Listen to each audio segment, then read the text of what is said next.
Hey friends, welcome back to my channel Stree world. और आप सबको मैं बता दूं कि मेरी जो टॉक है वो जोश टॉक पर रिलीज हो गई है।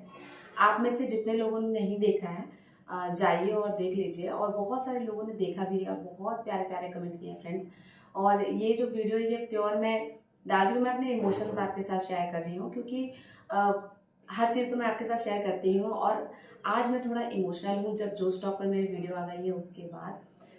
जब मैं देखती हूँ कि आप सब मुझे इतना सपोर्ट करते हैं, मुझसे इतना प्यार करते हैं, मैं समझ नहीं पाती कि कैसे अपना आभार आपके सामने दिखाऊं। मैं बस आपको इतना कहूँगी कि थैंक यू सो मच मुझे इतना ज़्यादा सपोर्ट करने के लिए। और मैं जो फील कर रही हूँ शायद मैं वर्ड्स में उतने अच्छे से डिस्क्राइब ना कर पाऊँ, लेकिन हाँ, मुझे आपके कमेंट्स देखकर बहुत अच्छा लगा फ्रेंड्स। कुछ लोगों ने लिखा कि स्त्री वर्ल्ड एक चैनल नहीं है, स्त्री वर्ल्ड एक इमोशन है जो कि हम सब जीते हैं। किसी ने लिखा कि आपकी ये वीडियो देखकर मुझे प्राउड फील हो रहा था। किसी ने ये लिखा है कि आपकी वीडियो देखकर हम 2 बार रोए, 3 बार रोए, हम बहुत ज़्यादा इमोशनल हो गए। तो ये सब मेरे लिए जो कमेंट्स है बहुत ज़्यादा वर्दी हैं। शायद देखिए, ज़िंदगी में पैसे कमाना बड़ी बात नहीं होती है फ्रेंड्स। अगर आप मेहनत करेंगे तो आप कमा लेंगे, लेकिन आप किसी का रिस्पेक्ट कमाते हैं, किसी का सपोर्ट कमाते हैं ना, वो लाइफ में सबसे बड़ी अर्निंग होती है। और आज कहीं ना कहीं मुझे लग रहा है कि वो चीज़ मैंने कमाई है और इसके लिए आप सबको थैंक यू, लव यू। जो भी कहूँ मैं कम है। बस मैं इतना कह सकती हूँ कि अगर बस मैं इतना कह सकती हूँ कि अगर मैं यहाँ तक पहुंची हूँ तो आप भी पहुंच सकते हैं। बस मैं इतना कह सकती हूँ फ्रेंड्स कि अगर मैं जोश टॉक तक पहुंची हूँ ना, तो आप भी जोश टॉक तक पहुंच सकते हैं। जब मैंने अपनी ये जर्नी शुरू की थी, मुझे कुछ नहीं पता था कि मैं जोश टॉक तक पहुंचूंगी। और इसके लिए तो मैंने अपनी जर्नी बिल्कुल भी शुरू नहीं की थी। जब मैंने अपनी जर्नी शुरू की, जो 10th के बाद मैंने स्ट्रगल किया, मुझे नहीं पता था कि भगवान ऐसे ऐसे डॉट्स को कनेक्ट करते हैं और जो आप बेस्ट डिजर्व करते हो वो आपको देते हैं। जब मैं 10th के बाद स्ट्रगल करती थी ना फ्रेंड्स, मुझे इतना खराब लगता था क्योंकि ग्रेजुएशन के बाद ना मेरी बहुत सारी फ्रेंड्स की शादी हो गई थी, ठीक है। तो मुझे ऐसा लगता था कि काश मेरी भी शादी हो जाती। इनके पापा के पास पैसे हैं, देखो 10 लाख दहेज देकर इन्होंने इनकी शादी कर दी। और वो लोग मतलब बहुत बढ़िया, मतलब सरकारी नौकरी वाले लड़के से शादी कर दी गई थी उनकी। तो वो लोग बहुत बढ़िया लाइफ जी रही थी। तो कहीं ना कहीं मुझे देखकर थोड़ा लगता था कि काश मेरे पास भी इतनी प्रॉब्लम्स नहीं होती, काश मेरी भी शादी हो गई होती और मैं भी एकदम आराम कर रही होती।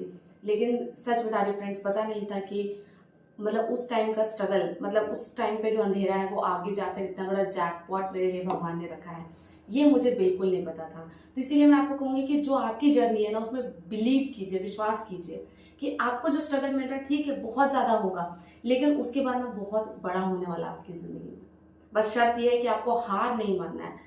अपने हालातों से ना आपको डरना नहीं है कि अरे आज मैं नहीं पढ़ पा रही, मेरे साथ ये बहुत सारी सब्सक्राइबर्स लिखते हैं कि मेरे बच्चे हैं 1.5 साल के, मैं उनसे दूर नहीं रह पाती हूँ, या फिर उनको इग्नोर करके पढ़ना पड़ता है, या फिर उनको और भी बहुत सारी प्रॉब्लम्स है लाइफ में तब जाके पढ़ रही हैं। एक बात सादे पेपर पे मेरे से लिखवा लीजिए, आप उन परिस्थितियों के सामने हारिए मत, डट कर खड़े रहिए, रोज पढ़िए, 1 घंटे क्यों ना, लेकिन पढ़िए, रोज पढ़िए। मैं आपको बता रही हूँ उसके बाद की जिंदगी आपकी बहुत अच्छी होने वाली है। इसलिए फ्रेंड्स, अपनी जर्नी पर बिलीव कीजिए और स्ट्रगल जो है ना, वो इंसान को बेहतर बनाने के लिए आता है उसकी जिंदगी में। और अपने स्ट्रगल पर भी, अपने संघर्षों पर भी विश्वास कीजिए। मैं आपको बता रही हूँ सफलता जरूर आपको मिलेगी, जरूर से जरूर। इसके अलावा फ्रेंड्स, मैं आपको ये बता दूं कि कभी कभी हम डरते हैं। हमें लगता है कि अरे हम इस एग्जाम की तैयारी कर रहे हैं, यहाँ पर तो इतना सारा कंपटीशन है, हम कैसे compete कर पाएंगे इतने सारे बच्चों से। लेकिन आपको पता है रियलिटी क्या है? रियलिटी ये है ना कि हर दिन हमें अपने आप से compete करना होता है। आज हमने 6 घंटे पढ़ाई करी, दूसरे दिन अपने आप को हराइए, 8 घंटे पढ़िए। आपने आज मॉक नहीं लगाए, दूसरे दिन अपने आप को हराइए, एक मॉक लगाइए। हर दिन 10 मिनट ज्यादा पढ़ने की कोशिश कीजिए। और जिस दिन आप अपने आप को हराना सीख लेंगे ना फ्रेंड्स, दुनिया से आप जीत जाएंगे। हमारा जो शरीर है वो कभी नहीं चाहता कि हम आगे बढ़ें। वो बस चाहता है कि हम बेड पे लेटे रहें, आराम करते रहें, जो कंफर्ट जोन का काम है वो करते रहें।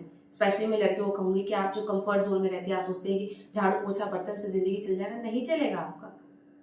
आप झाड़ू पोछा बर्तन आज कर रही हैं, लेकिन मैं आपको बता रही हूँ जब आपकी एज निकल जाएगी ना गवर्नमेंट एग्जाम देने की या कोई भी जॉब लेने की, प्राइवेट जॉब भी लेने की, जब आपकी एज निकल जाएगी, आप 5 साल घर में रह के देख लीजिए झाड़ू पोछा बर्तन करके। उसके बाद आप इतना ज्यादा डीमोटिवेट हो जाएगी ना, और आपका सेल्फ कॉन्फिडेंस तो पूरा खत्म हो जाएगा, पूरा खत्म हो जाएगा। और उसके बाद शायद आपको मन भी नहीं करेगा कहीं जॉब करने का, आपको लगेगा ठीक है ना, मैं तो झाड़ू पोछा बर्तन में ही खुश हूँ, उसी को आप खुशियां मानने लगती हैं। लेकिन कहीं ना कहीं अपने दिल की गहराई में आपको ये ज़रूर फील होगा कि काश मैंने उस दिन ये स्टेप ले लिया होता, काश मैंने और पढ़ाई कर ली होती, तो आज मैं भी एक इंडिपेंडेंट वुमेन होती। और ये फाइनेंशियली इंडिपेंडेंट होना ना लड़कियों के लिए बहुत ज़्यादा ज़रूरी है। आपको पता है, मुझे एक कमेंट आया था, इतना वैल्यूएबल कमेंट था फ्रेंड्स। उसमें एक लड़की लिखती है कि दी, आपके चैनल को मैंने 1.5 साल पहले देखना शुरू किया, और मेरे साथ ये था कि मेरे हस्बैंड मेरी रोज़ पिटाई करते थे, रोज़ रोज़ रोज़, और मैं तंग आ गई थी। मुझे लगता था कि मेरी ज़िंदगी नरक हो गई है। आपके चैनल से मुझे सपोर्ट मिला, और अभी मैंने डिवोर्स फाइल किया है, और इसके अलावा उनका MP में, मतलब मध्य प्रदेश में जो कुछ एग्जाम होता है टीचिंग का, वो उन्होंने क्वालिफाई कर लिया है। और वो कह रही अब मैं अपने पापा का सपना पूरा करूंगी।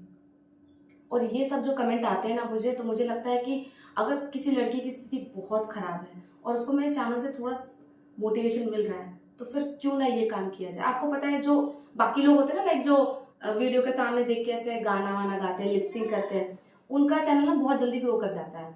उनका चैनल लगभग 100 वीडियो में ही उनके 50,000 सब्सक्राइबर्स हो जाते हैं। लेकिन आप मेरे चैनल पर जाकर देखिए, 1000 वीडियोस है फ्रेंड्स, उससे ज़्यादा ही वीडियोस है। तो मेरा चैनल बनाने का मोटिव सिर्फ और सिर्फ इतना नहीं था कि मैं पैसे अर्न करूं। नहीं, मेरा मोटिव ये था कि जो मेरे जैसी, जो स्टॉक में भी मैंने यही बात कही थी कि मेरे जैसी जो लड़कियां हैं जिनको लगता है कि उनके सपने पूरे नहीं होंगे, वो अपने ड्रीम्स को अचीव कर पाए। और जब ऐसे कमेंट आते हैं कि मैंने अपने लिए स्टैंड लिया, मैंने ये एग्जाम क्वालिफाई किया।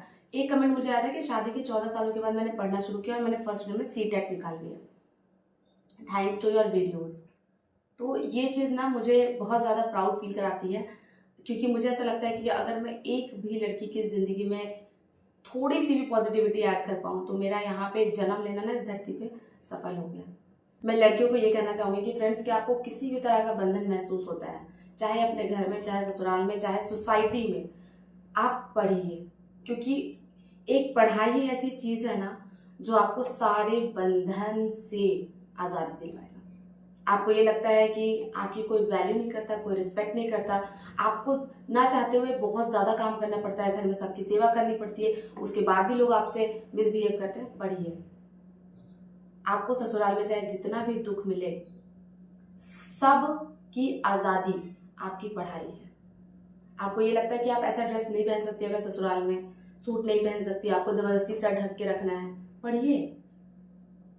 ऐसे मुकाम पर खुद को पहुंचाइए ना कि लोग आपसे बात करने में 2 बार सोचे पहले कि मैं किस लड़की से बात कर रही हूँ या किस लड़की से बात कर रहा हूँ। और ये रिस्पेक्ट ना हर लड़की डिजर्व करती है। घर में क्या होता है, जो पापा होते हैं, भैया होते हैं, उनसे हम बात करने से पहले सोचते हैं, अपनी बात रखने से पहले सोचते हैं कि पापा पता नहीं क्या कहेंगे।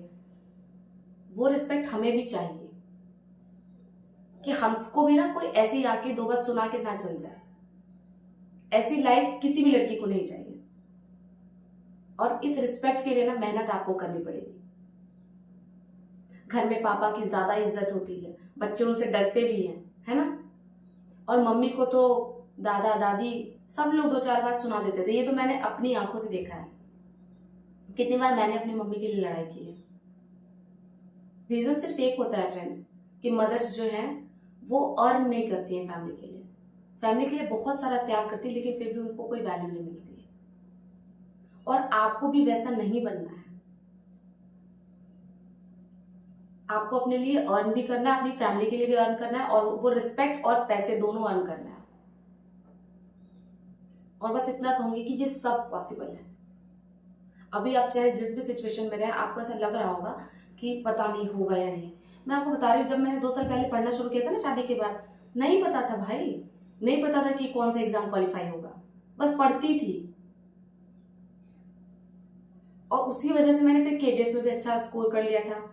कंफर्म था मुझे कि KVS में मेरा सिलेक्शन हो जाएगा। और एक बार सब्सक्राइबर ने कमेंट भी किया था कि जितने भी ब्लॉगर्स हैं नदी KVS के, उनमें से किसी का नहीं होगा, लेकिन आपका सिलेक्शन होगा। और पढ़ने के लिए आपको बहुत ज्यादा त्याग करना पड़ेगा। त्याग, अपना त्याग ना सही जगह लगाइए। ये सब त्याग मत कीजिए कि आज अपनी फैमिली के लिए खाना बनाने के लिए आज पढ़ाई छोड़ देती हूँ। नहीं, आपको पता है मैंने फर्स्ट मैरिज एनिवर्सरी जो मेरी थी वो मैंने रांची में मनाया था, ठीक है। और उस वक्त पे मेरा केवीएस का एग्जाम था, क्योंकि आपको मेरी मैरिज एनिवर्सरी 10 फरवरी को और समथिंग 19 फरवरी या कुछ डेट था, उस टाइम से केवीएस का एग्जाम स्टार्ट हुआ था। आपको पता है मैंने सुबह से लेकर शाम तक पढ़ाई की थी।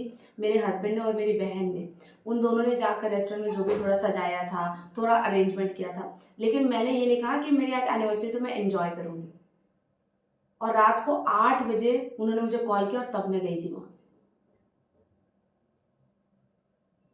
तो मैं आपको बता रही हूँ 2 सालों में कोई ऐसा त्योहार नहीं होगा जिसको मैंने, 2 सालों हटाइए जब से मैं 10th पास हुई हूँ, कोई ऐसा त्योहार नहीं था फ्रेंड जिसको मैंने टेंशन फ्री होकर एंजॉय किया था। हर त्योहार में एक ही टेंशन कि मुझे पढ़ना है पढ़ना है पढ़ना है, चाहे वो दिवाली हो या दशहरा हो या मेरी बहन की शादी हो, हर जगह पर जाकर मैंने पढ़ाई करी है। अपनी बहन की शादी में मैंने एक सेट बनाया था 2 घंटे का हर दिन।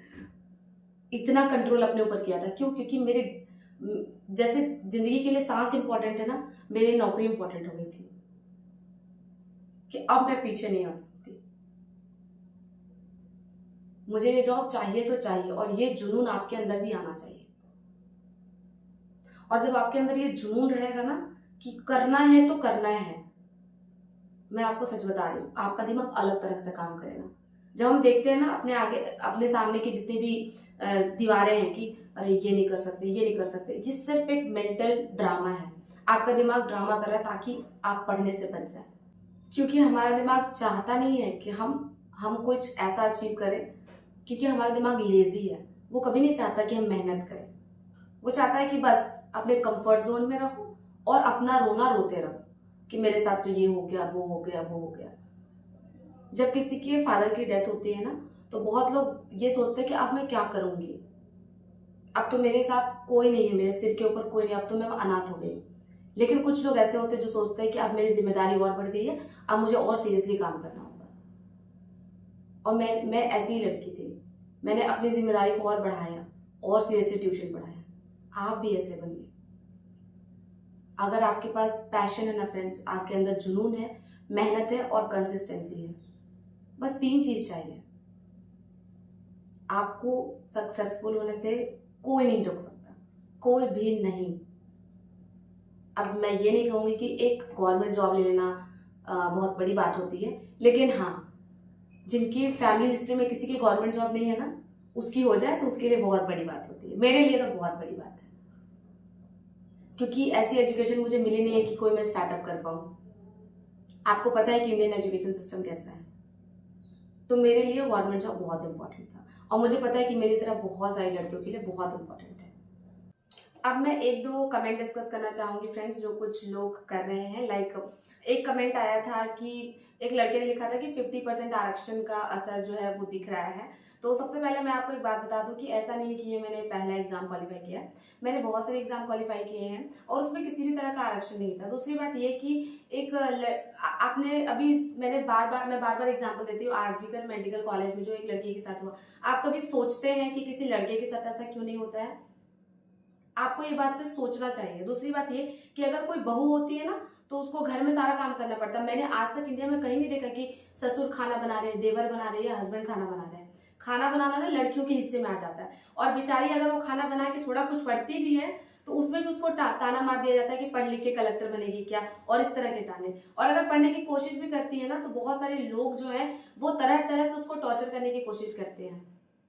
और बिहार में क्या स्थिति है महिलाओं की ना, अगर आप एक बिहारी है तो जानते ही होंगे, बिहार छोड़िए पूरे इंडिया में महिलाओं की क्या स्थिति है, शायद आपको ये अभी तक नहीं पता। अगर आपको ये पता नहीं है तो शायद आप गवर्नमेंट जॉब नहीं क्वालिफाई कर पाएंगे। किसी भी जॉब में जाने के लिए पहले इंपॉर्टेंट है कि आप अपने राज्य के प्रति सेंसिटिव रहें। तो इसीलिए ये सारी चीजें ना, लड़के तो ना ही कहें, क्यों नहीं लड़कियों को प्रेफरेंस दिया जाता है। भाई एक महानुभाव ने कहा था कि लड़कों को 10th के बाद भेज दिया जाता है जॉब करने के लिए, सिर्फ 15,000 कमाने के लिए, लड़कियों को नहीं भेजा जाता है। कभी खुद से पूछा है कि क्यों नहीं भेजा जाता है? क्यों नहीं लड़कियों को भेजा जाता है? क्यों? क्योंकि माँ बाप को पता है कि लड़की को भेजेंगे उसके साथ कुछ हो जाएगा। और उसके साथ कुछ करने वाला कौन है? कोई लड़की है क्या? नहीं, उसके साथ कुछ करने वाला कोई लड़का ही है। तो भारत में भाई स्त्रियों की स्थिति बहुत खराब है, और उसमें अगर कोई लड़की मेहनत करके कहीं पे अचीव कर ले रही है कुछ, तो आपको उनसे होने लगती है जलन। क्योंकि आप नहीं चाहते कि लड़कियां आगे जाएं, क्योंकि बहुत सारे लोगों की सोच होती है कि अगर ये कमाने लगेगी तो ये घर का काम नहीं करेगी, और अब वो जमाना रहा नहीं कि आप हमें बंधन में रख पाएंगे। दूसरा कमेंट मुझे ये आया था जिसमें किसी ने लिखा था कि आप गलत बोल रहे हो, सुप्रीम कोर्ट का जजमेंट जो है वो पहले आ गया था एग्जाम से। ऑफ कोर्स सुप्रीम कोर्ट का जजमेंट पहले आ गया था एग्जाम से, TRE 1 का, और हम सब कंफ्यूजन में थे कि हम एग्जाम देने जाएं या नहीं जाएं, और उसी की वजह से बहुत सारे लोग एग्जाम देने नहीं गए थे।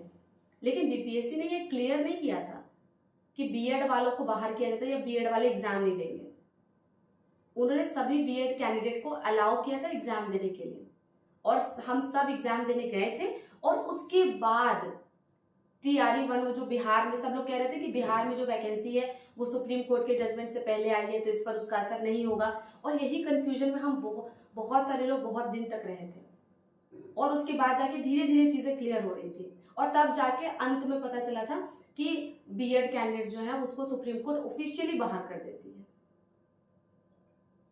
और बाकी पूरे देश के लिए जजमेंट तो पहले ही आ गया था। अगर ऐसा होता कि बिहार सुप्रीम कोर्ट के जजमेंट को मानती, उनको चैलेंज नहीं करती, तो B.Ed कैंडिडेट्स को एग्जाम देने का मौका नहीं मिलता। लेकिन हमें एग्जाम देने का मौका भी मिला था, बस हमें ये कहा गया था कि आप एग्जाम दीजिए, परीक्षा फल पर आपका अधिकार नहीं है। अतुल प्रसाद जी का वो इंटरव्यू शायद आपने भी देखा होगा। खैर छोड़िए, ये तो कमेंट जो है इनको भी डिस्कस करना बहुत ज़्यादा ज़रूरी था। तो चलिए अब मैं अपने वीडियो को यहीं पर ख़त्म करती हूँ फ्रेंड्स। अगर आपको ये वीडियो अच्छी लगी हो तो लाइक कर दीजिए, चैनल पर नए हैं तो सब्सक्राइब कर दीजिए। मिलती हूँ आपसे नेक्स्ट वीडियो में। Bye bye, take care.